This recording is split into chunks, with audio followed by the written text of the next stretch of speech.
Bac Nord est sorti depuis quelques semaines maintenant en salle. Il a été précédé d'une polémique par rapport au traitement qu'il fait d'une affaire en cours, d'une affaire qui implique plusieurs policiers dans une histoire de trafic, de ripoux en fait au sein de la BAC de Marseille. Le film est problématique pour plusieurs points, on va les aborder un petit peu plus tard.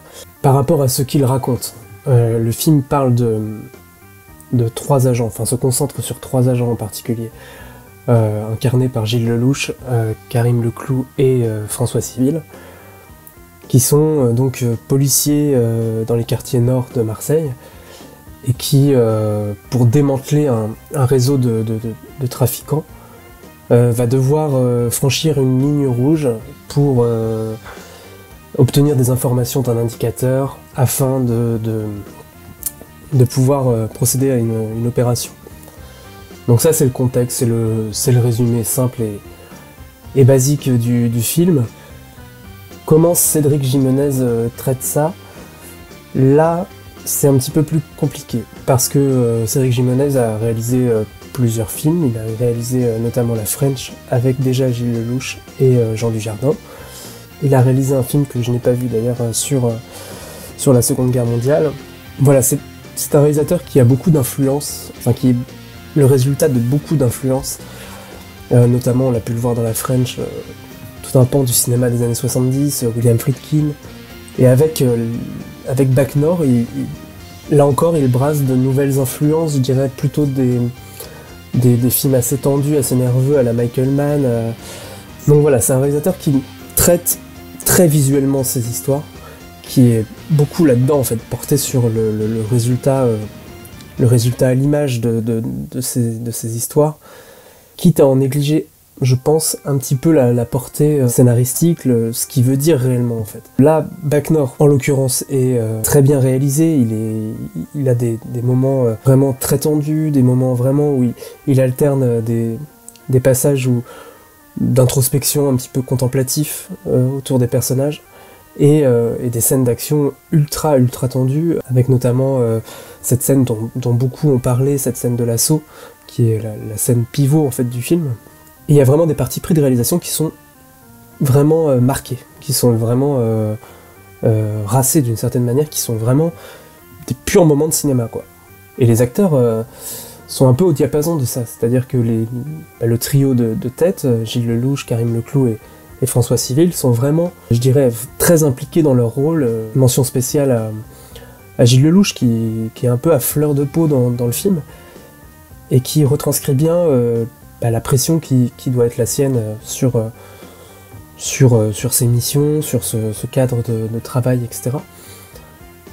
Karim Leclou et Adèle Exarchopoulos jouent un couple. Bon, Adèle Exarchopoulos est très en retrait, c'est aussi un des points négatifs du film pour moi. Voilà, Adèle Exarchopoulos est un peu en retrait, mais Karim Leclou a vraiment un personnage qui est... je pense que c'est celui auquel on s'attache le plus en fait, parce que voilà, il est jeune papa, c'est le seul des trois personnages dont on entrevoit un petit peu le contexte familial, le contexte de vie en fait. Donc on projette beaucoup d'empathie sur lui. Et c'est le personnage, voilà, par lequel je pense on va réussir à rentrer humainement, enfin avoir un peu d'humanité pour les protagonistes. Après il y a beaucoup de second rôles aussi dans le film qui sont impeccables. Voilà, je ne connais plus son nom, mais celui qui joue leur supérieur est assez bon. Il a un rôle assez compliqué, bon, sans spoiler, mais c'est un rôle qui évolue et qui a une position qui bascule à un moment dans le film, et ça j'ai trouvé que l'interprète le jouait vraiment plutôt bien. Pour le reste, voilà, le casting est plutôt bien senti. Pour moi, ce qui pose problème dans ce film, c'est le traitement. Deux choses en fait. Moi, c'est quelque chose qui m'avait marqué déjà dès le début de la promotion du film, avec l'affiche qui était sortie. C'est ce traitement qu'on a sur les gens des quartiers. Sur l'affiche, par exemple, la posture des trois policiers entourés, encerclés par une horde comme ça de mecs de quartier, voilà, qui les encerclent et qui les menacent, tout ça, c'était tellement inspiré par les codes visuels du film de zombies. Je pense qu'il y a des affiches, il faudra vérifier, mais je pense qu'il y a des affiches de films de zombies qui sont plus subtiles que ça, à mon avis. Et ça, je trouve ça très problématique, parce que c'est quelque chose qu'on retrouve également tout au long du film, où les personnes des quartiers sont carrément déshumanisées, sont des espèces de menaces comme ça, des silhouettes un peu informes, on cherche même pas voilà, ne serait-ce qu'à les humaniser un tant soit peu. En fait, ce sont des silhouettes qui courent après nos trois flics, voilà, qui sont une menace, comme on pourrait avoir une menace dans un film de zombies, voilà, qui attaquent la voiture, qui tapent sur la voiture, qui sont comme ça, voilà, traités de cette manière-là. Et moi, ça me pose souci, puisque, alors, faut pas tout jeter à la poubelle. Et effectivement, il y a des problèmes dans les quartiers nord de Marseille, dans d'autres cités en France, etc. Mais je pense que, au-delà des problèmes et tout ça, il y a des personnes. Et on a beaucoup comparé Bac Nord avec Les Misérables de Lajli, qui pour moi avait un traitement beaucoup plus équilibré en fait de ce constat de espèce d'impasse dans laquelle politiquement les choses vont en fait. Lajli prenait le parti de suivre cette équipe de la BAC avec les bavures, etc. Mais quelque part prenait le soin d'avoir un traitement équitable, nuancé. C'est-à-dire que les flics n'étaient pas forcément que des pourris.